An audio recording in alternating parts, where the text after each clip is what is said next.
Majapahit harus lahir kembali. Karena apa?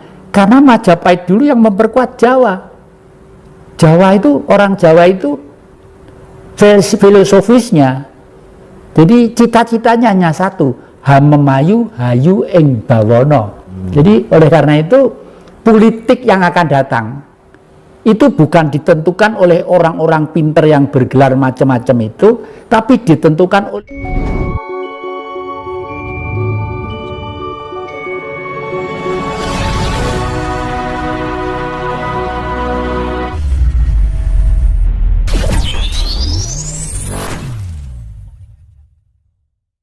perspektif bahwa kebangkitan Majapahit itu sudah berada di depan mata. Bagaimana panjenengan melihat hal itu? Nah, ini mungkin orang tertawa ya. Kenapa tertawa? Lah, Majapahit sendiri hancur kok di depan mata. Apa kita akan lebih hancur lagi? Kan mesti begitu secara rasional ya. Karena orang-orang nggak sampai pikirannya bahwa politik ini yang selama ini ada di negeri kita yang namanya Republik Indonesia ini kan politik pembentukan pemerintah didasari demokrasi dari barat, yaitu pemilihan umum, coblosan lah. Karena bentuk masyarakat kita itu sudah hidup dalam dunia liberal yang kapitalistis, kebebasan tapi modal menentukan nasib ya toh. Akhirnya kan jual beli. Nah, akibat jual beli itulah menjadi yang saya katakan di depan tadi itu banyak oknum-oknum legislatif, eksekutif, yudikatif yang tanda tanyanya besar. Ini sebenarnya ngerti tentang negara atau tidak, itu loh ya. Ini terkait dengan fungsi air, terkait dengan fungsi tanah, terfungsi bumi, leluhur dan lain sebagainya. Seperti itu. Jadi oleh karena itu politik yang akan datang itu bukan ditentukan oleh orang-orang pinter yang bergelar macam-macam itu, tapi ditentukan oleh leluhur. Karena leluhur itu tidak ditelkim, ditahlili, ditumpangi saleh, di ini bongi dupo langsung ke surga. Enggak semudah itu deh, enggak semudah itu. Jadi tetap memikul konsekuensi logis pada waktu pikiran bergerak dan bekerja untuk apa, antara kebenaran dan kekeliruan, bukan kejelekan. Tuhan tidak pernah menciptakan sesuatu yang jelek, yang baik, yang terkutuk, ya tidak pernah. Yang Maha Kuasa Allah tadi itu ya. Misalnya Allah kok keliru membuat babi, kok keliru membuat celeng. Loh, ini kan pikiran manusia aja. Adapun kita tidak makan, tidak nyentuh, itu lain soal. Itu budaya ya. Budaya. Tapi Tuhan tidak pernah salah bikin anjing sama bikin babi ya. Dan ada maksudnya. Orang pergi ke saya sudah 2 kali ke Mekah itu ya. Tapi saya bukan haji loh, Dek. Saya ke sana itu hanya pengen belajar. Ada apa sih sebenarnya di sana gitu loh ya. Itu harus disuntik antrak. Karena yang namanya penyakit Ebola dari Afrika itu ganas deh. Lebih ganas dari AIDS. Dari AIDS. Nah, kalau sudah pergi haji itu kan ngumpul yulan dari satu gitu. Jadi disuntik antrak, antraktisrum dari konon dari babi juga untuk antisipasi tentang itu. Gitu. Iya. Iya ya. Jadi itu menegaskan, melegitimasi bahwa Tuhan tidak pernah salah membuat tidak pernah salah. Banyak budaya leluhur kita itu yang sekarang diurak-arik, misalnya bunga kamboja ditaruh kuburan, umumnya kan begitu ya. Loh, kalau Anda pergi ke Bali, enggak ada, di rumah tangga itu mesti ada kamboja. Rumah saya di Singosari, Berdepokan, kamboja ada, di sini kamboja ada. Karena apa? Kamboja itu mempunyai sifat penyerap udara-udara yang kotor, diserap oleh dia, lalu nanti dikembalikan ke nafasnya si pohon atau si daun itu karena sinar matahari menjadi sudah bersih gitu loh. Udah bersih. Dan misalnya ini ya, di sini ada salah satu tanaman itu kecil itu daunnya. Daun itu Dek, konon katanya saya masih baru saja dapat dari salah satu hutan ya. satu lembar segini itu harganya berapa? 60 juta dek, daun satu lembar. Katanya apa? Katanya, saya masih baru kalau masih katanya anti santet, anti tenung, anti jengges, unsur-unsur negatif itu akan hilang. Ya saya beli, saya taruh di sini gitu. Sebenarnya bener gitu aja. Wong saya juga nggak beli, gue terutusan turut hutan-hutan itu. Oke, yang jadi saya lanjutkan ya. Jadi gini, terkait dengan Tuhan lagi gitu ya. Kan banyak ini orang balapan mencari Tuhan, balapan menuju Tuhan, balapan menyaksikan Tuhan gitu. Sebenarnya konsep yang paling mudah agar kita bisa menuju, ketemu dan menyaksikan Tuhan bagaimana? Dan apakah harus balapan gitu kira-kira? Malah kadang-kadang rebutan Tuhan, rebutan.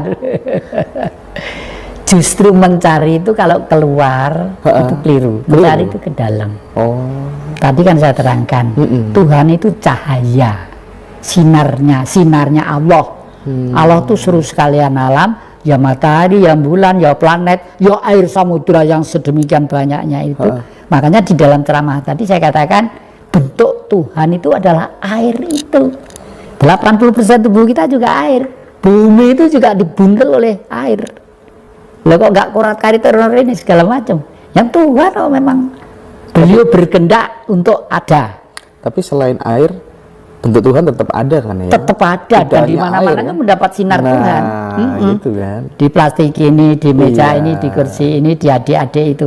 Dari semua yang mendapat sinar Tuhan itu, yang paling bijak adalah manusia. Oh gitu. Kenapa? Karena sinarnya ada di tengah otak-otak kita, dan sinar itu menyinari apa namanya itu otak ya, yang terdiri dari 11 miliar simpul saraf, dan setiap simpul saraf melayani 25.000 saraf. Jadi, dan ini kuncinya semua ada di mana sih? Di Honocoroko. Gampang banget. Loh, Honocoroko ono hubungannya mbak ilmu Tuhan. Piye ya, saya menulis buku yang akan datang itu Misteri Gunung Arjuna, karena Gunung Arjuna itu adalah gunung suci yang mengeluarkan surat-surat yang namanya Kidung Agung. Kidung Agung, Kidung itu tembang, Agung itu besar ya, itu tembang besar terjadinya alam semesta.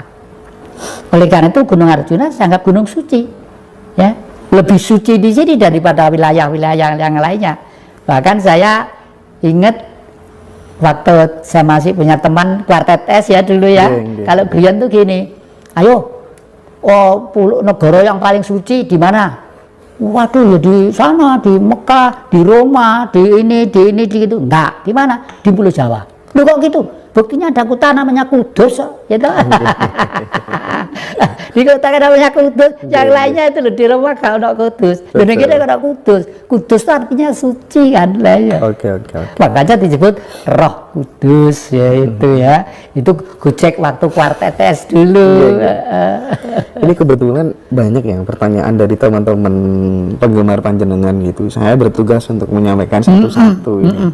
Nggak apa-apa ya? Nggak apa-apa, saya senang. Nanti kalau yang Jati capek bilang aja istirahat dulu gitu. Gini, pertanyaan selanjutnya, ini ada yang bingung. Yang Jati, terkadang dalam sebuah kontemplasi, saya bertanya-tanya, kenapa Tuhan sampai menunjuk dan memilih saya untuk menjalani kehidupan di dunia ini? Gitu, ya.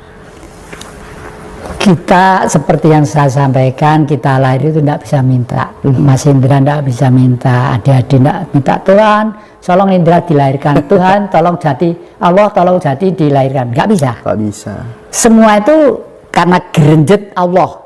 Gerenjet itu bukan membuat loh. Jadi saya tidak tentang adanya bumi, tentang adanya laut, tentang adanya saya ilmiahkan seperti yang Mas Indra baca dalam satu lembar itu ya. Karena Sang Maha, namanya Maha kok, gerenjet gitu, kehendak itu terwujud. Dan itu untuk kelas kecil-kecilan.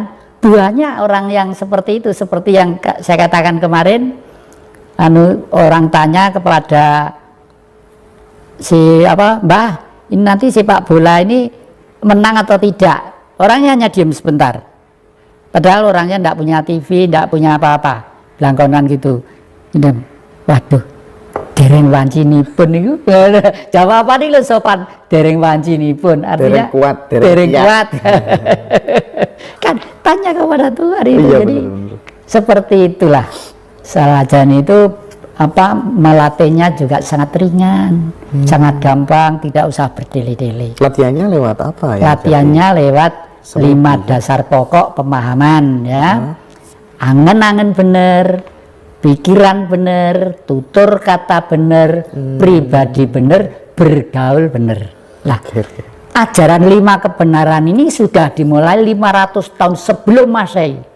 Sebelum ada agama masuk. Wah, sebelum ada agama masuk. Agama itu masih kemarin sore, Mas. Iya, iya. Itu 500 tahun sebelum Masehi. Siapa? Sang Siddhartha Gautama. Yang selanjutnya disebut Buddha. Patungnya ada di sana itu, di depannya singgasana itu, kanannya itu. Nah, itu asli peninggalan Majapahit. Ditemu oleh sedulur-sedulur di Pacet sana, mau nanam sawi di sawah itu buang gitu. Setelah gitu, loh, dibongkar, diduda loh. Lah kok patung perunggu gedenya seperti itu ya. Gede seperti itu, lalu dibawa ke rumah dibersihkan. Terus ada anak putri masih SD kelas berapa gitu kesurupan. Ayo udah patung itu setelah bersihkan di sana dibawa ke saudaramu. Itu nanti akan selamat kalau ditaruh di Singosari, begitu. Di Singosari karena di sana itu tempatnya orangnya penjaganya cuma satu dan dianggap kurang terhormat lah. Saya taruh di situ gitu ya. Itu jadi Buddha itu mempunyai ajaran seperti tadi saya katakan, angen-angen bener, pikiran bener, pribadi bener, tutur kata bener, pribadi bener, bergaul bener. Nah, sekarang saya jelaskan satu persatu.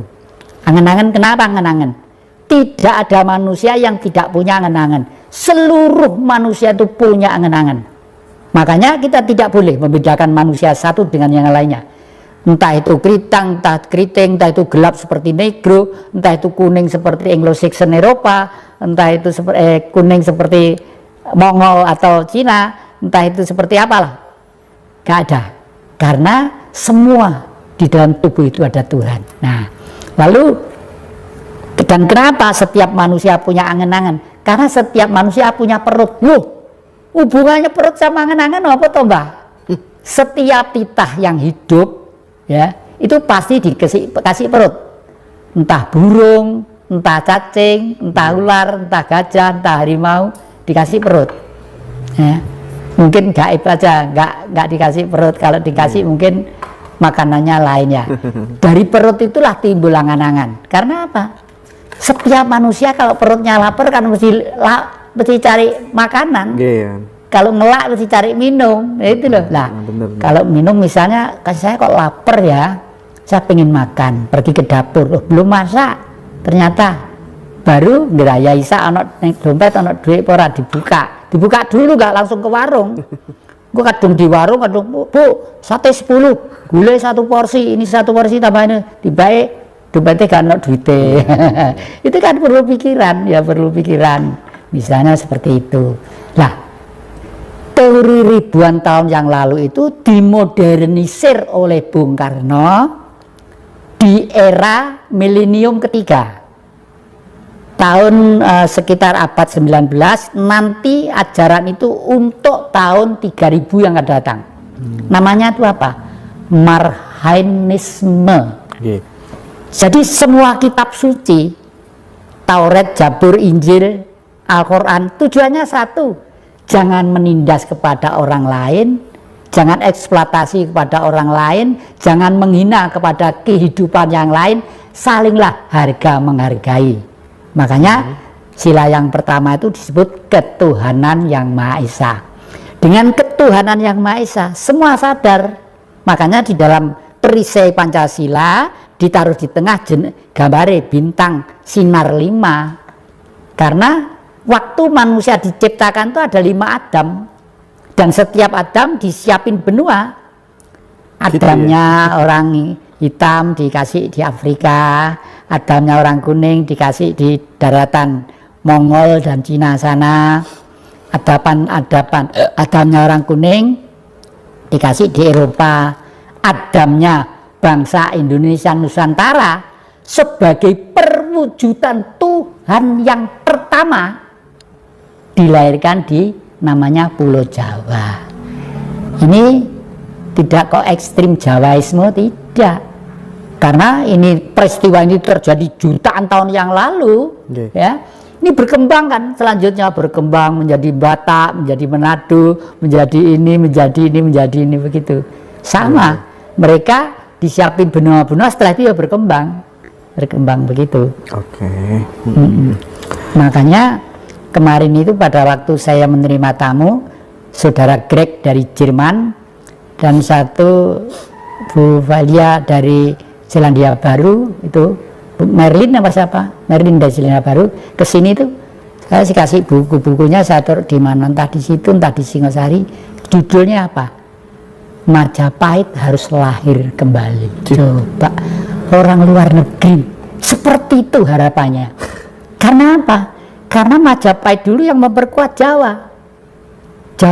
Orang Jawa itu filosofisnya, jadi cita-citanya hanya satu, hamemayu hayu ing bawono. Tidak ada orang Jawa cita-cita pengen kaya, pengen sugih, pengen gini gitu. Tapi kakek terhadap anak-anak cucu-cucu saya himbau, Dek, Mas, kamu harus menjadi orang yang kaya. Kenapa? Karena kamu hidup di surga yang namanya Indonesia. Lautnya kaya, hutannya kaya, tambangnya kaya, ininya kaya, matahari itu sinar 24 jam. Keliru kalau tidak kaya. Tapi jangan sampai materialistis, ya. Jangan sampai materialistis. Jadi materialistis itu kebendaan.